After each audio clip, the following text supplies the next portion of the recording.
Hello. Hello everyone. My name is Mrunang Pawar and I am student at Srimati Kashibai Navle College of Engineering, Pune. We are elated to bring to you yet another module of HTM Qubits, Quantum of Workshops packed together. This is our 22nd session of the highly engaging HTM Qubits, and we expect this one to surpass the awesome response we have been getting for the past 21 sessions. This session is about culture in tech workspace and how to have a balanced job life. Are you fascinated to know about the work culture in tech workspace and how to balance job life?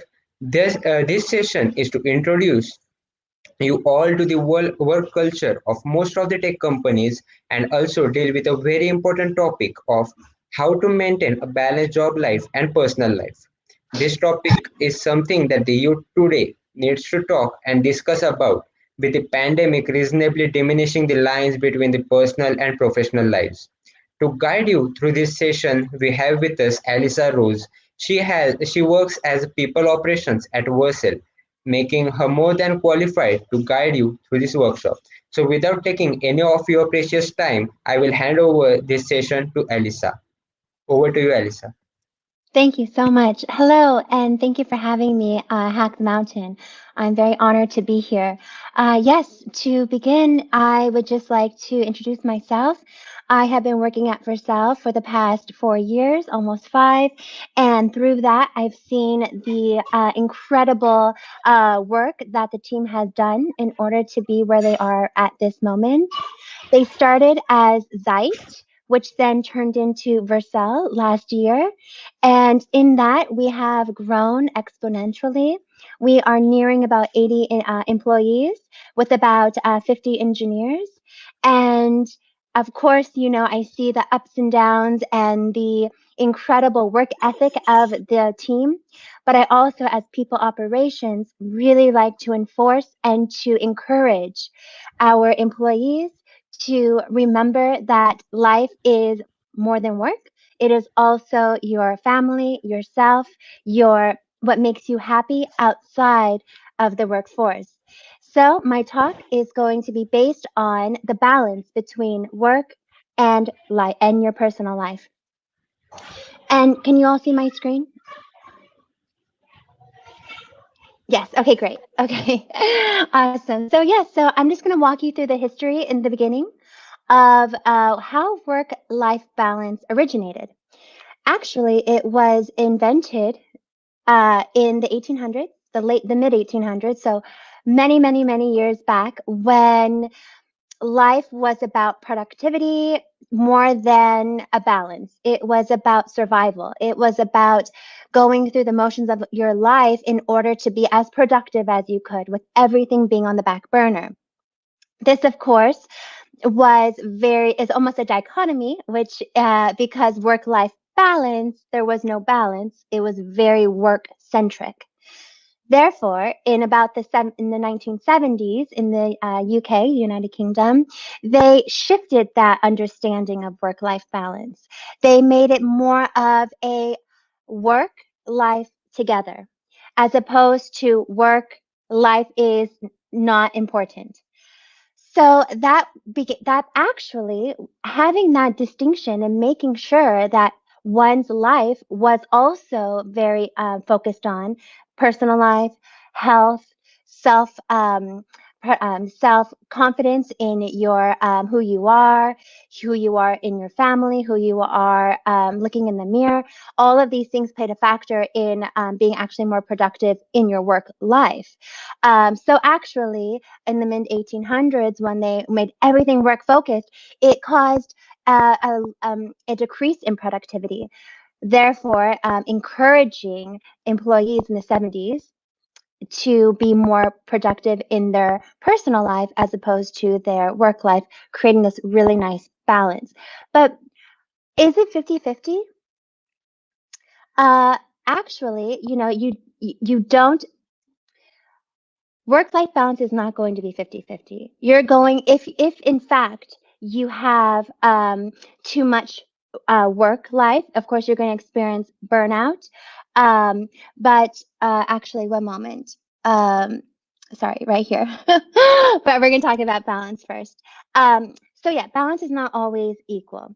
Balance is going to be what makes it so that you're able to be so productive in your work that you that you don't experience burnout. So when, for example, if you are fulfilling and tending to your garden of your family, tending to your garden of your social circle, or to yourself, it doesn't have to be so active in your personal life. It just has to be something that makes you feel that you're regenerating, that you're getting back your energy to in order to be productive at work. Check in with yourself.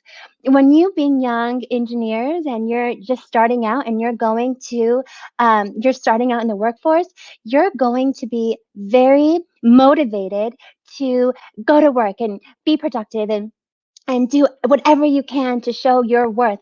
But you're going to eventually burn out because you're not going to sustain that for years and years. And therefore, check in with yourself, have that conversation with yourself, have that understanding of what really motivates you, what makes you energized. For me personally, for many years, I thought that I was supposed to um, be with many people in social settings in order to feel I was having a great life. But in fact, I actually really like to be by myself and take a walk. I love to be by myself and listen to good music and read a book. And so really check in with yourself with what really energizes you as a person. You don't have to do whatever everyone else is doing. It's not about them at the moment. It's about you. And so you need to really realize what is that balance, what makes you motivated, what gives you energy, and focus on that and give 100% of yourself when you're in those moments. So when you do go back to work, you're able to give 100% of yourself so you're able to be as productive in work. So, life waivers, right? So, okay, you're going to have now, maybe you're going to have a new project, or you got into a new hobby outside of work. For example, maybe you started an actual garden in your home. So you have to, really tend to those plants, or you have to go to the nursery to get more um, plant food. That takes more time than you thought. That takes more of your energy. So then recalibrate, reorganize your life so that you still have those balances so you can still tend to each and in the appropriate amount of time. Life is always wavering. Let's say you're going to have a child, or you get married, or you start a family, or you get an animal, a dog or a cat.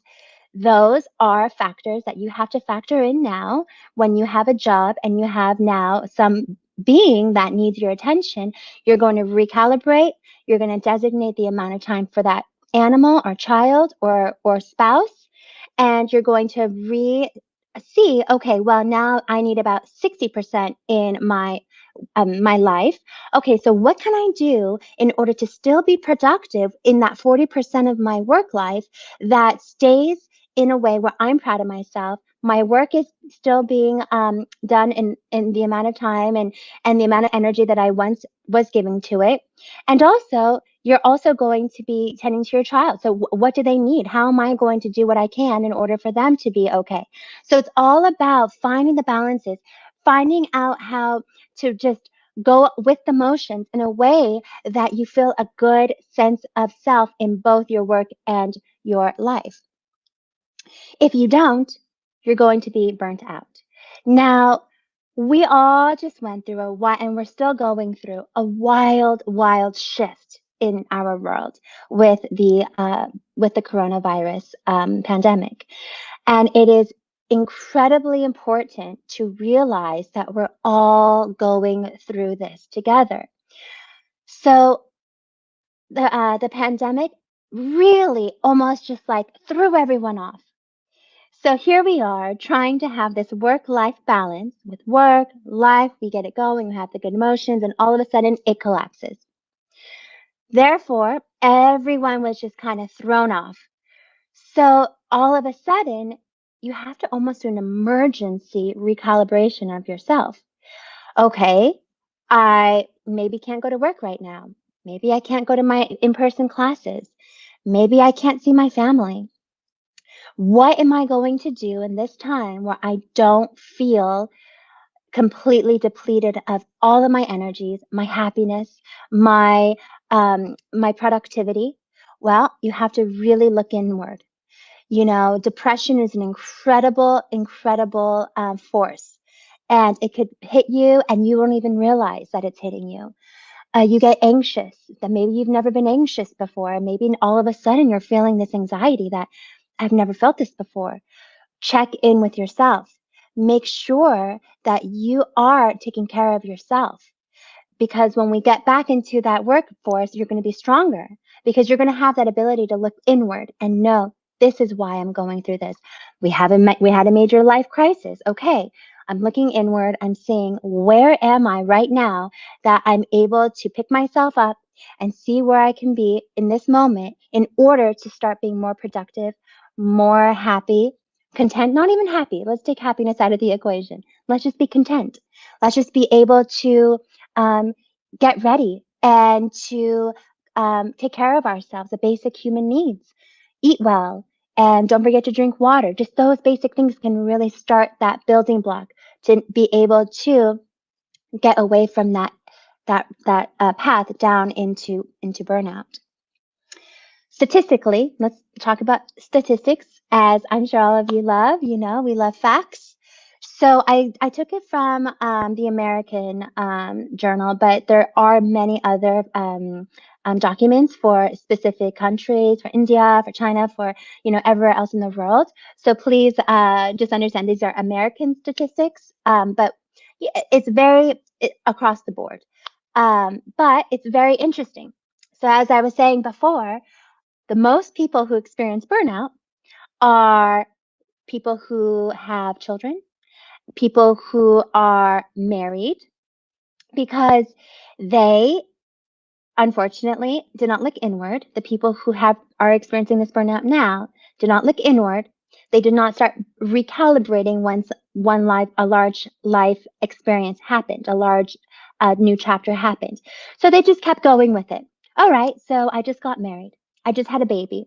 I have a new home, and but I'm still going to give the 90% that I give to work, because I didn't look inward and didn't really recalibrate. Oh, I didn't factor in my new spouse. I didn't factor in my new home. I didn't factor in a child. So they're still going at 90% to work, and everything else is faltering. Everything else is falling by the wayside. The children, the spouse, the tending of their home. Therefore, they may look very productive at work, but it's not they cannot sustain that. So then they start to really go into a burnout. And a lot of the time, most of the time, since they're not looking inward in the beginning to see what they can be in order to be productive, they're now not even realizing that they're going through burnout, because they haven't had that conversation with themselves. They haven't had that time to really look inward in the beginning in a positive sense. Now, when they're in a negative sense of burnout, not realizing it, they don't know that conversation within to have in order to create that balance to get away from the burnout. You are in control of your destiny. Now, what does that mean? Well, you need to decide, when you look inward, what gives you energy? What motivates you? What do you have to do in order to be productive in your work, be productive in your home life, in your self life? So I really encourage all of you to sit with yourself. And it can be really difficult sitting with yourself. You know, I have difficulty just sitting there and looking inward. It's very normal, but it's really important just to sit there and think about, what do I need to do in order for me to feel good on a daily basis? Does that mean I need to take a walk for about 5 minutes every day? Okay, I'll walk to work. Maybe you can't walk to work, but I'll walk around, you know, a park. I'll go to a park, and I'll take a walk around a park in the nice breeze and nice trees and see, you know, nice faces. Or I play video games.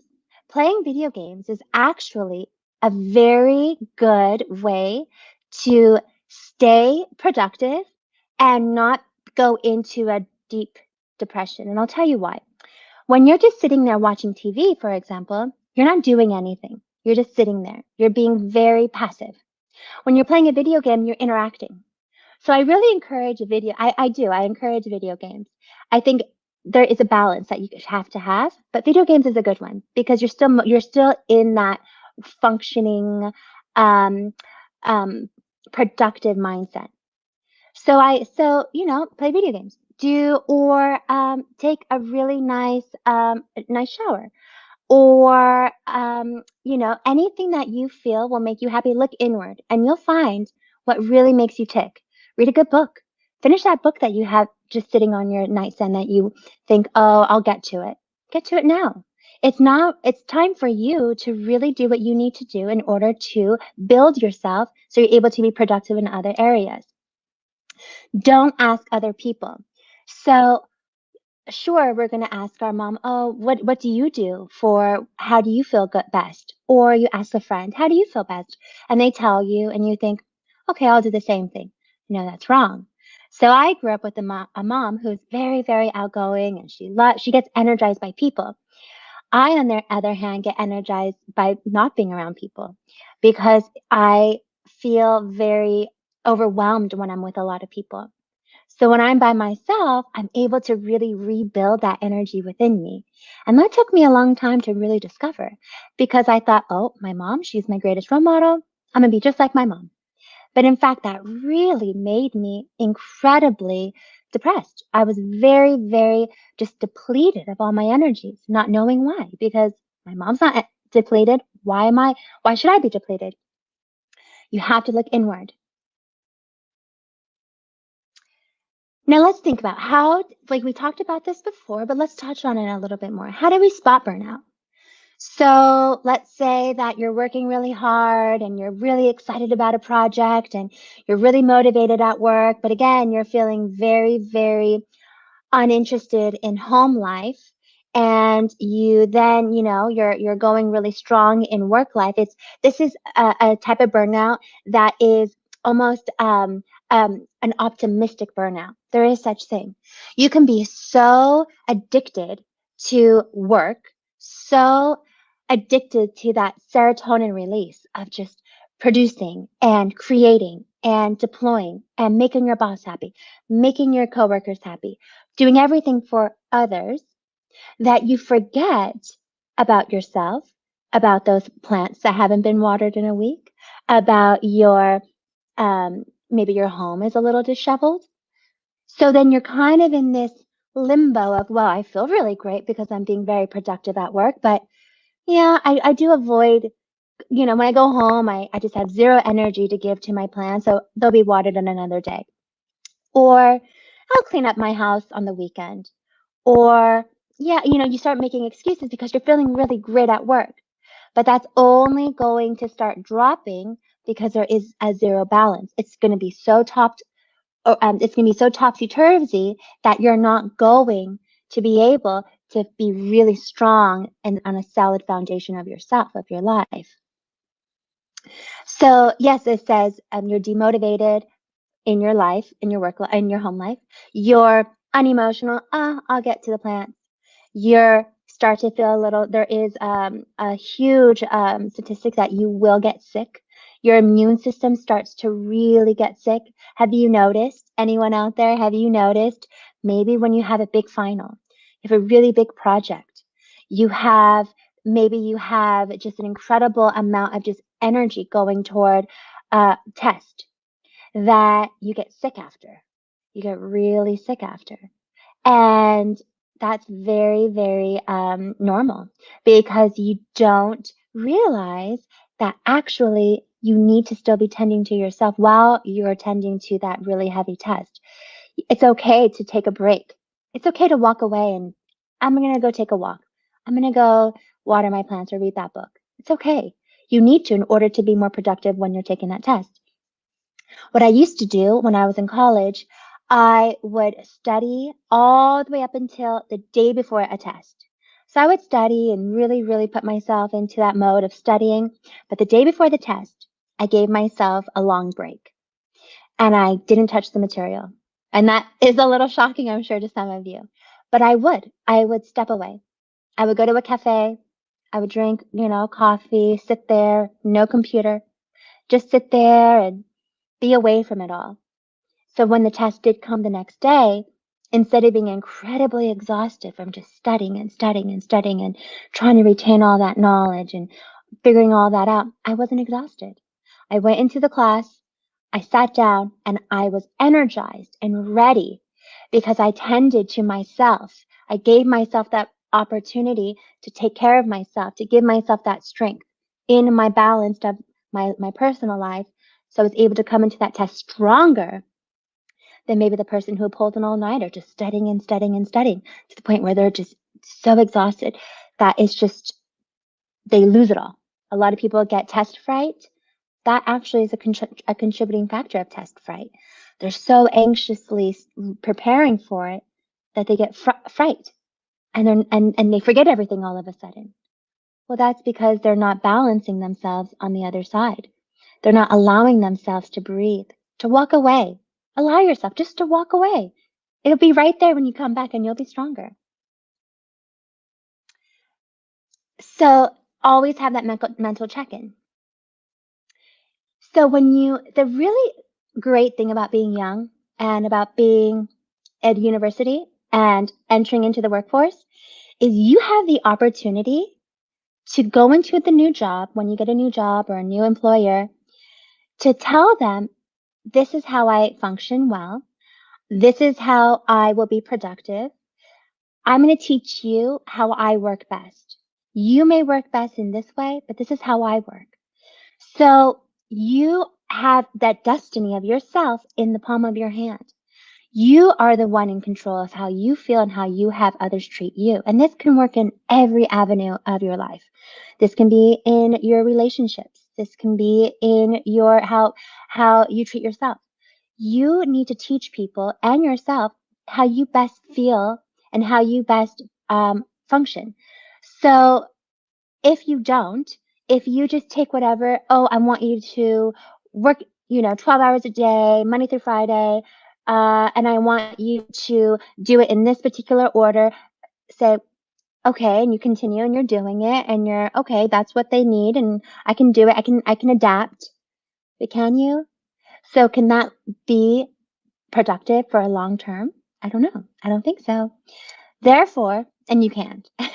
Therefore, have that it's kind of an uncomfortable conversation, but really advocate for yourself.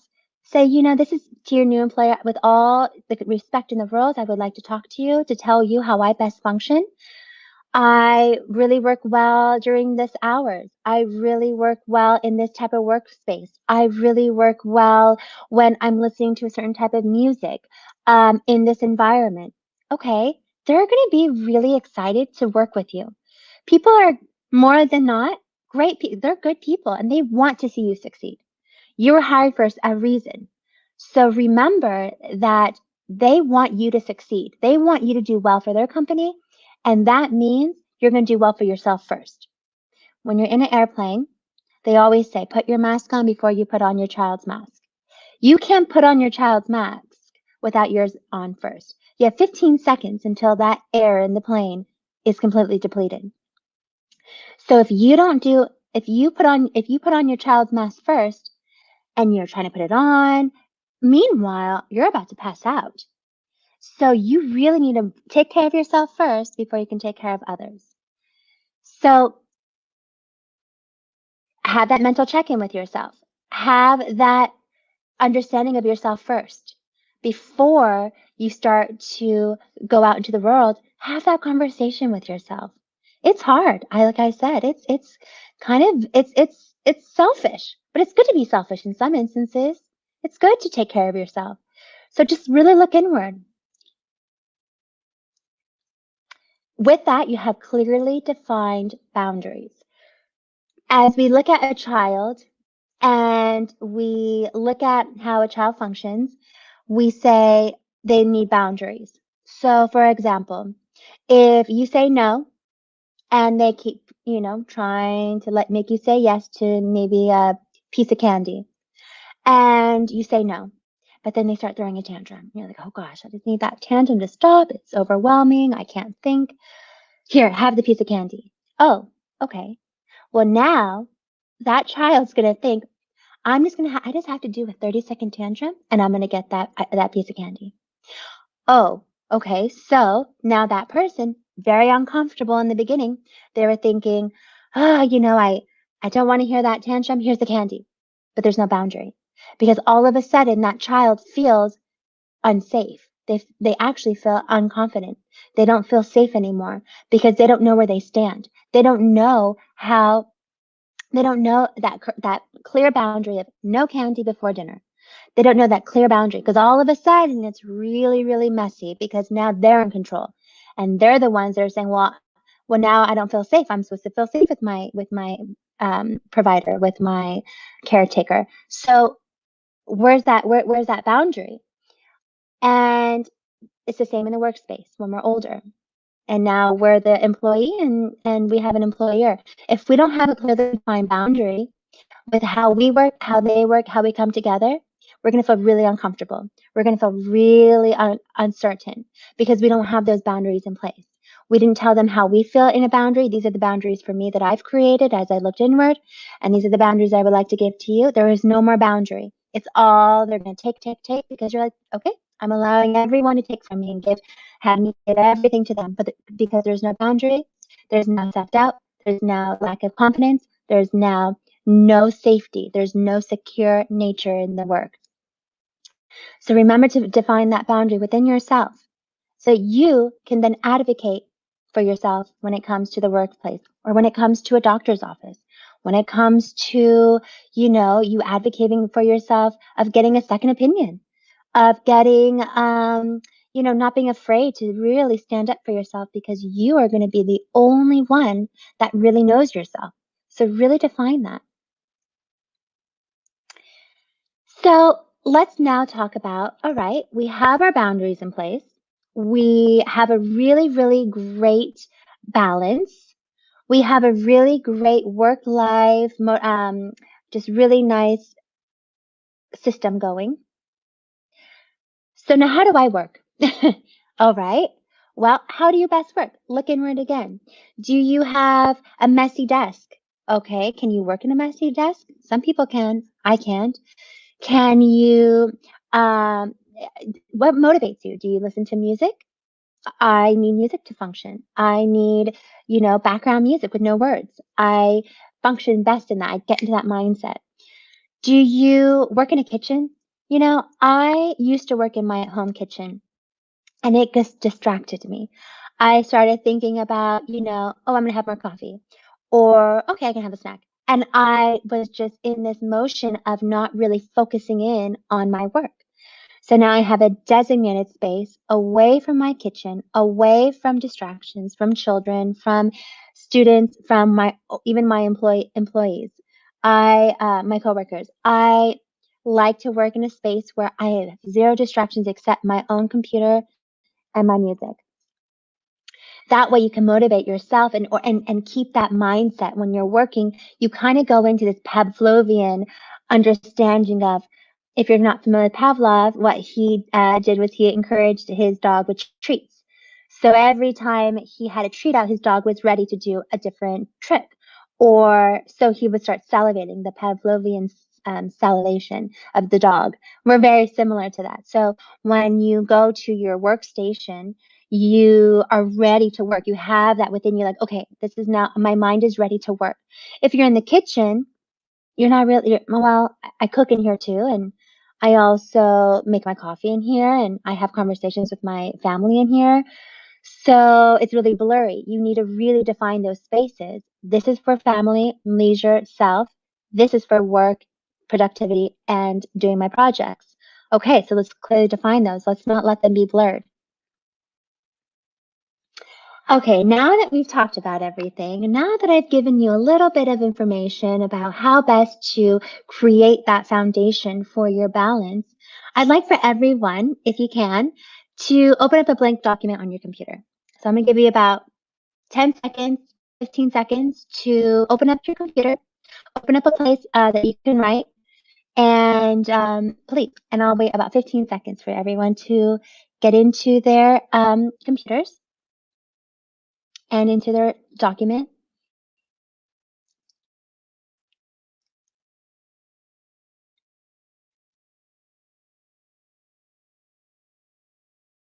All right, so now that I hope everyone has a blank piece of, or not a blank piece of paper, but a blank document, without overthinking, I would just like for all of you out there to write down what you ideally look like, your ideal self. What do you look like? Do you have a tech job? Do you have a dog? Do you have a family? Do you have an apartment overlooking a park? Whatever you ideally like. Do you have an apartment that's close to work? You can walk. Or do you live near your family? Whatever your ideal self looks like. And I'll give you about 30 seconds to just write down, jot it down, anything. Whatever you ideally want to be and look like. It could be now, it could be, in your older self, it could be 5 years from now, but just something that you just, oof, that really sounds great. I would love this in my life. I would love all of this in my life. Just write it down. I'll give you about 30 more seconds.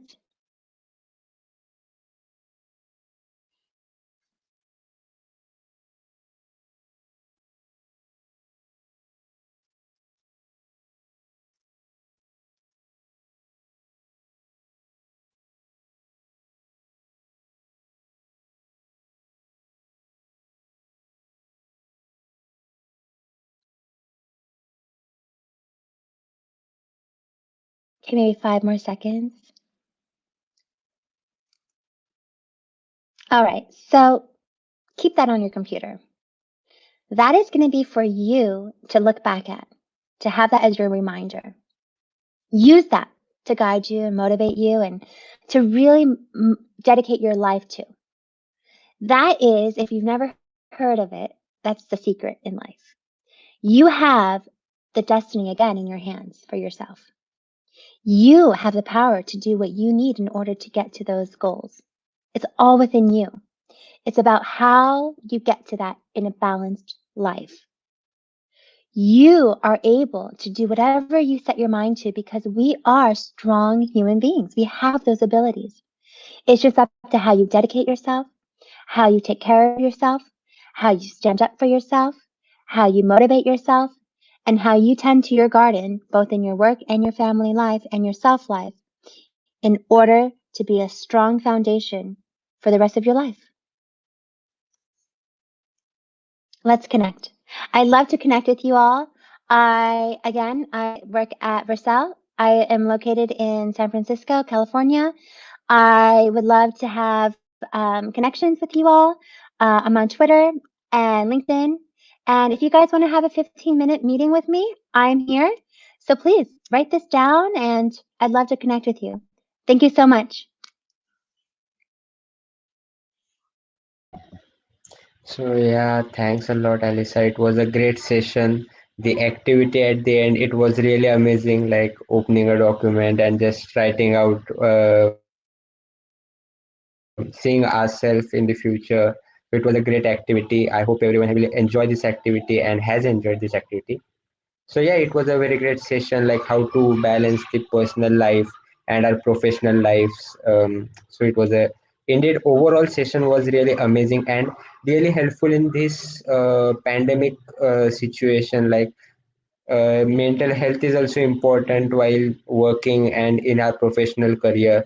So it was a great session. A lot to learn from this session. So yeah, thanks a lot. Thank you. Are there any questions? I have a little bit of time for questions on my session. If anyone has a question. Yeah, so I don't think there are any questions, but if they have Okay. any question, they can text you on LinkedIn or anywhere on the socials. Yes, please find me. Again, I'm there to Yeah, connect, so please connect with me. I'm here. yeah, folks have really loved this session. It was really an amazing session. They are putting down the comments. It's great. Oh, great. Well, I'm excited. I'm grateful for you having me. Thank you so much for all your time and good luck with all your projects. Thank you. Thank you. Should I leave studio now? Yeah.